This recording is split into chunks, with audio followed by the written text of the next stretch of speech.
नमस्कार, मैं उसिता, आप देख रहे हैं आइडियल एक्सप्रेस। खबरों की शुरुआत करते हैं। लोकसभा क्षेत्र में राज्य के रेलवे और इंफ्रास्ट्रक्चर को बढ़ावा मिल रहा है। ये बातें सांसद और केंद्र रक्षा राज्य मंत्री संजय सेठ ने कही। इसके साथ ही उन्होंने कहा 2424 करोड़ की लागत से कई परियोजनाएं भी चल रही हैं जो विकास का नया अध्याय लिख रही है। कोडरमा रांची रेलवे लाइन, जिसकी लागत 234 करोड़ रुपए थी, अब पूरी हो चुकी है, जिससे क्षेत्र की कनेक्टिविटी और अर्थव्यवस्था को मजबूती मिलेगी। उन्होंने कहा कि 70 वर्षों की तुलना में अब कहीं ज्यादा तेजी से विकास कार्य हो रहे हैं। बता दें कि रांची लोकसभा क्षेत्र में 32 अंडरपास और फ्लाईओवर का निर्माण कार्य प्रगति पर है। वहीं चुटिया क्षेत्र में 2 नए रेलवे ओवरब्रिज भी प्रस्तावित है जो यातायात को सुगम बनाएंगे। जहां ये है 15-10 को शिलान्यास किया। कहां? जहां पूर्व सैनिक रहते हैं। कहां? जहां जिन हजारों सैनिकों ने भारत की सीमा पे मां भारती की सेवा, प्यारे नारे तिरंगे की रक्षा, वहां कितना सड़क है? 5.265 किलोमीटर। जहां उन्होंने देश का नाम, जहां झारखंड का नाम ऊंचा किया, जो कहते हैं बहुत रिमोट। और मैं तो महीने में 3 बार 4 बार 5 बार रीचा कर जाता हूं। यहां से अगर आप टुकड़ू चले गए, निमडी चले गए, तो लगभग 200 किलोमीटर हो जाता है। वहां पर लगभग 250 करोड़ रुपया सिर्फ एक विधानसभा में, मोर देन दैट, उससे भी ऊपर है। यह प्रधानमंत्री नरेंद्र मोदी जी का जो विजन है, सुनी वासनिया जी का जो काम करने का तरीका इस 70 सालों में। इधर बिहार में नेता प्रतिपक्ष तेजस्वी यादव ने प्रेस कॉन्फ्रेंस किया है। इसके साथ ही उन्होंने कहा है कि उनका एक डेलीगेशन चुनाव आयोग से मिला है और अपनी चिंताएं उनके सामने व्यक्त की है, लेकिन अब तक कोई इसका जवाब नहीं मिला है। उन्होंने आरोप लगाया है कि ईसी लगातार मतदाताओं को अलग अलग और भ्रमित करने वाली जानकारी दे रही है। बता दें कि तेजस्वी यादव ने कहा है कि ईसी ने एक दिन 3 अलग अलग विज्ञापन जारी किए, जिसमें वोटर पहचान की प्रक्रिया को लेकर अलग अलग बातें कही गई। एक विज्ञापन में कहा गया कि बिना फोटो और पहचान पत्र के भी फॉर्म भरकर बीएलओ को दिया जा सकता है, जबकि दूसरे विज्ञापन में कुछ और बताया गया है। उन्होंने ये भी सवाल उठाया है कि सोशल मीडिया पोस्ट के जरिए अलग जानकारी क्यों दी जा रही है। तेजस्वी चुनाव प्रक्रिया पर गहरी चिंता जताई और चुनाव आयोग से स्पष्टता से मांग की है। ने कहा है कि 9 तारीख को जो भारतवर्ष में जो ट्रेड यूनियन का ऐलान है चक्का जाम का, उसका तो समर्थन हम लोग कर ही रहे हैं।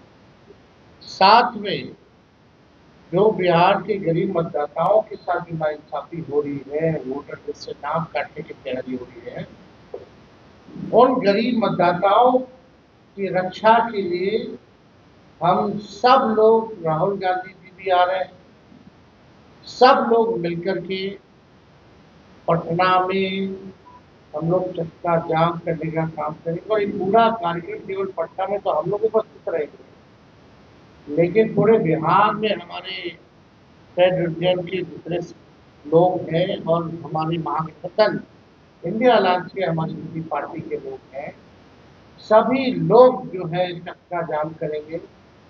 और इलेक्शन कमीशन और जो सरकार जो उन लोगों को होश दिखाने लगे, इसके लिए एक कार्यक्रम हम लोगों का है और बड़ी मजबूती के साथ हम लोग इस काम को पूरा करेंगे। और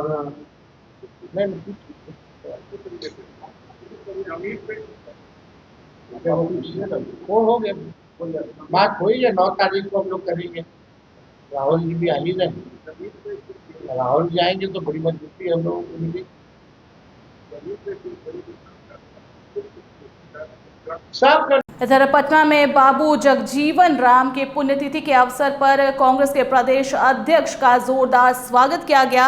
आपको बता दें, कांग्रेस प्रदेश अध्यक्ष राजेश राम का स्वागत किया गया। कांग्रेस नेत्री रीता सिंह के नेतृत्व में कोलवर मनभावन होटल के समीप ये भव्य स्वागत किया गया। बता दें कि सैकड़ों के तादाद में जुटे वहां पे कार्यकर्ता। स्वागत के दौरान कांग्रेस के प्रदेश अध्यक्ष राजेश राम ने वोट पुनरीक्षण कार्यक्रम को गरीबों के वोट को काटने का साजिश बताया है। कांग्रेस नेत्री रीता सिंह ने कहा है कि कांग्रेस पार्टी ने महिलाओं को सशक्त बनाने के लिए कई योजना, माई बहन मान योजना लेकर आई और कांग्रेस पार्टी जहां जहां सरकार है वहां वहां महिलाओं को सशक्त करने के लिए इस योजना को लागू करें। कांग्रेस पार्टी ने महिलाओं को सशक्त बनाने के लिए एक योजना, माई बहन मान योजना लेकर के आई और ये सिर्फ कहती नहीं है।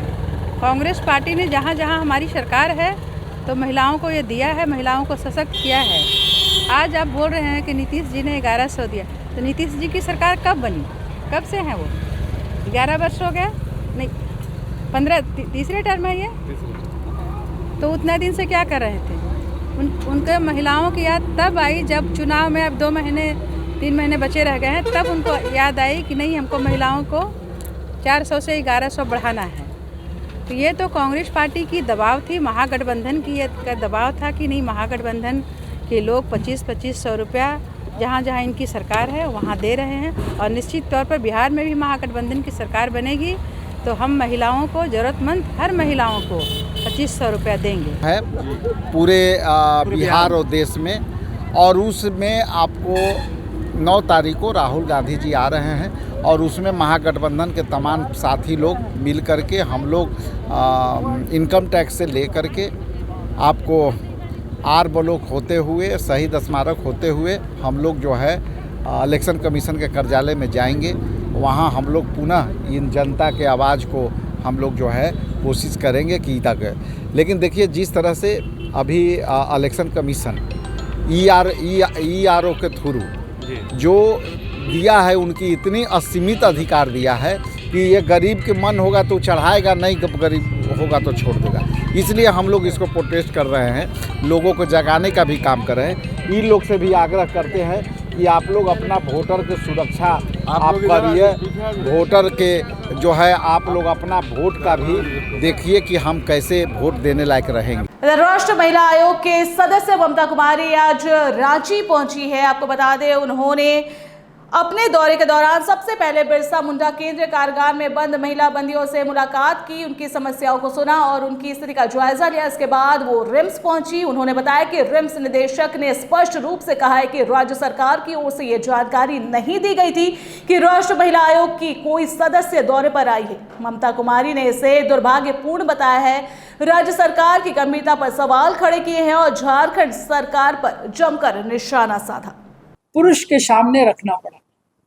तब जब मेरे पास भी ला करके जब लाए थे तो मैं पूछी कि भाई महिला पुलिस क्यों नहीं है, तब मुझे बताए SDO गोड्डा कि थाना में महिला पुलिस नहीं है।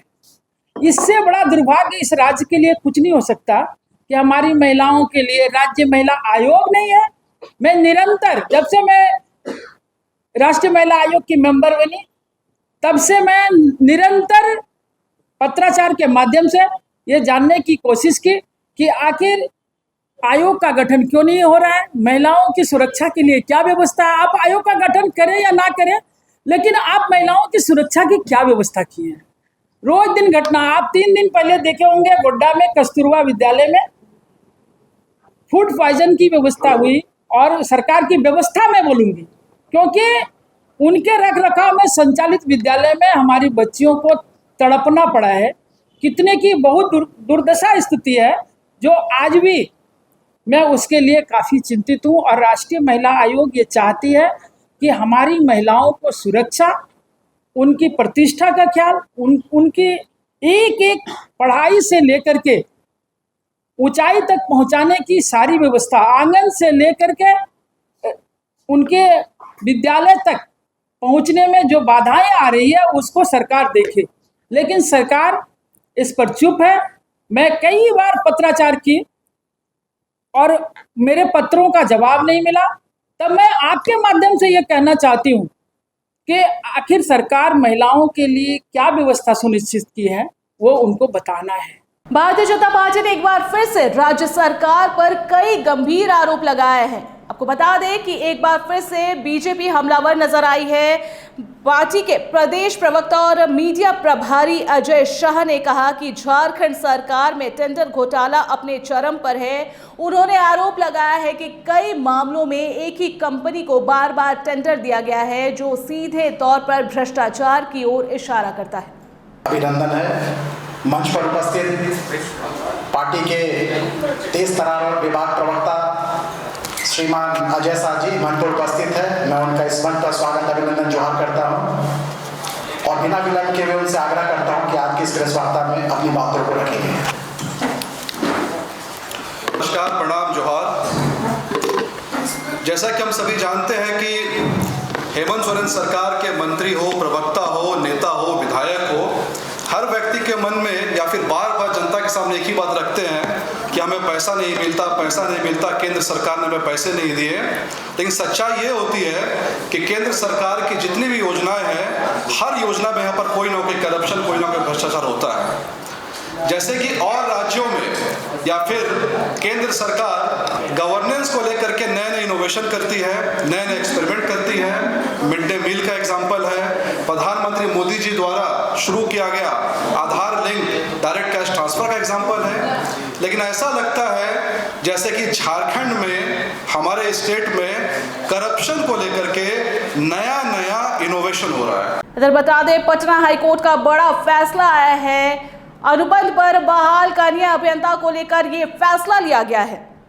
आपको बता दें कि मनरेगा में अनुबंध पर बहाल कनीय अभियंता लंबे समय से काम के बदले समान वेतन और न्यूनतम वेतन की मांग कर रहे थे। ये मामला पटना हाईकोर्ट में भी चल रहा था। मामले का 18 मार्च 2024 को आदेश जारी किया गया था, लेकिन हाईकोर्ट के आदेश का पालन नहीं हुआ। अब हाल ही में इस मामले में सुनवाई हुई और अभियंताओं को जल्द राहत मिलने की उम्मीद दी गई। ये बड़ा फैसला पीड़ितों के पक्ष में सुनाया गया। वहीं इस मामले में मनरेगा अंतर्गत 3 सचिव को कोर्ट में हाजिरी लगाने का भी आदेश दिया गया है।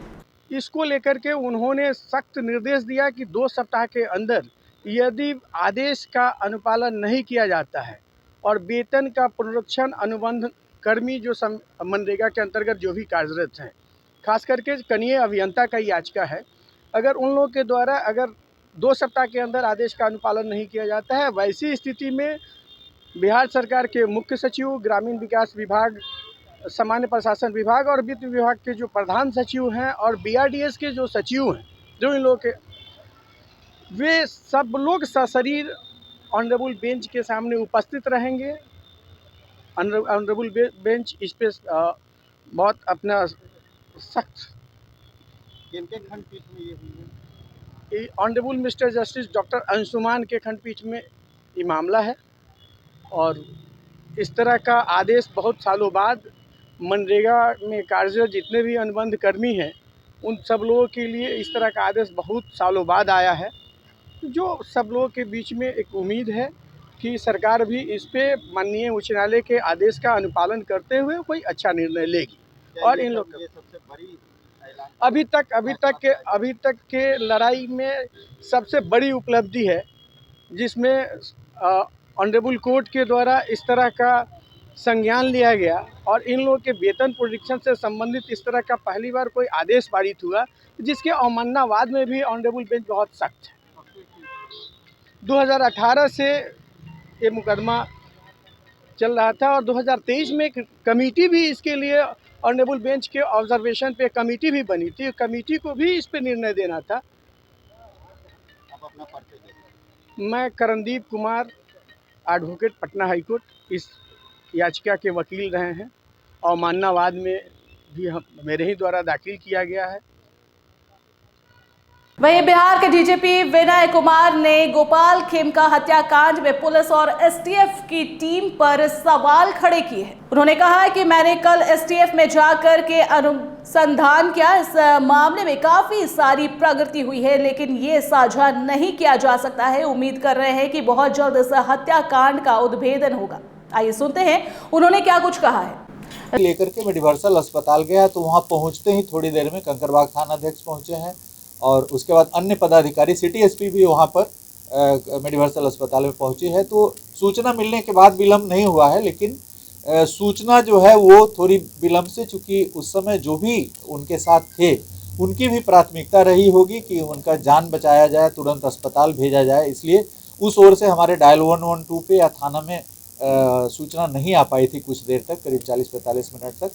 और जो सूचना मिली तो वहाँ पर मेडिवर्सल अस्पताल में लोग गए हैं और इसकी जांच की जा रही है थॉरोली। जो कमेटी है जांच कर रही है, यदि लापरवाही पाई जाएगी तो उन पदाधिकारियों को निलंबित किया जाएगा। लेकिन अभी तक ये लग रहा है कि सूचना प्राप्त होने में थोड़ी विलम्ब हुई। डायल 112 को भी यदि वहाँ से पता चल जाता, डायल 112 का यदि वहाँ जो भी थे वो कॉल कर देते थे तो इमीडिएटली डायल 112 कारगिल चौक पे उसका लोकेशन था, वो 2 मिनट में पहुंच जाता। गुमला में व्यवसायी विनोद अग्रवाल की निर्मम हत्या के मामले में पुलिस को सफलता मिली है। पुलिस ने सिर्फ 24 घंटे के अंदर मामले का उद्भेदन कर लिया है। पुलिस ने इस सनसनीखेज मामले के मास्टरमाइंड समेत 3 शातिर अपराधियों को गिरफ्तार कर लिया है और पूछताछ में उन सभी अपराधियों ने अपने अपराध को स्वीकार किया है। बता दें कि 6 जुलाई को गुमला शहर में विनोद अग्रवाल पर लोहे की रॉड से हमला किया गया था। गंभीर स्थिति में उन्हें रांची रिम्स ले आया गया था, लेकिन रास्ते में ही उनकी मौत हो गई थी। शुरू में ये हादसा माना जा रहा था, लेकिन सीसीटीवी फुटेज से ये हत्या साबित हुई।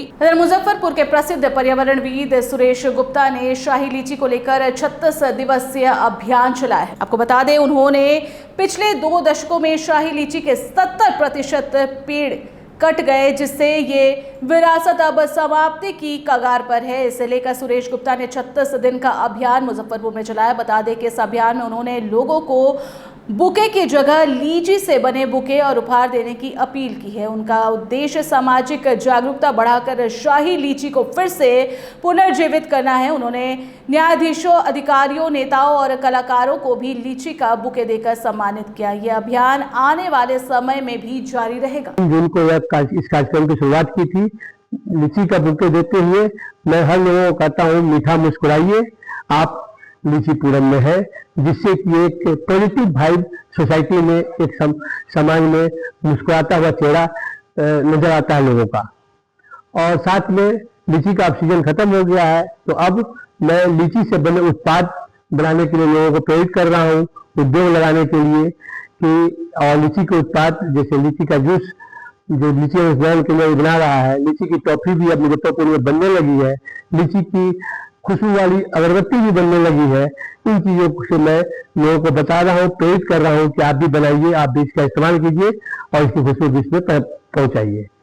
और जो भी संगीतकार है, कवि है, गायक है, लेखक है, पेंटर है, कला संस्कृति से जुड़े लोग हैं, उन सबों से भी मैंने निवेदन कर रहा हूँ मैं कि आप अपने कला में लीची के आकार को उभारिए, आप अपने खिलौनों में लीची को उभारिए, आप अपने पेंटिंग में, अपने गाना में, और लोग जुड़ रहे हैं और इसमें लग गए हैं और लीची का उकेर रहे हैं, जिससे कि विश्व में इसकी खुशबू और इसकी ख्याति फैलेगी। और यह मेरा पूरे जागरण अभियान से लोग जुड़ते जा रहे हैं। पूरे देश दुनिया में 20 कंट्री से लोग अभी तक हमसे जुड़ चुके हैं और संवेदित हो रहे हैं। क्या नाम है? मेरा नाम सुरेश गुप्ता हुआ, पर्यावरणविद हूँ और बिहार राज्य वन्य जीव परिषद का पूर्व सदस्य रहा हूँ। और इस बुलेटिन में इतना ही। खबरों का सिलसिला जारी रहेगा। बने रहिए आइडियल एक्सप्रेस के साथ। दीजिए इजाजत। नमस्कार।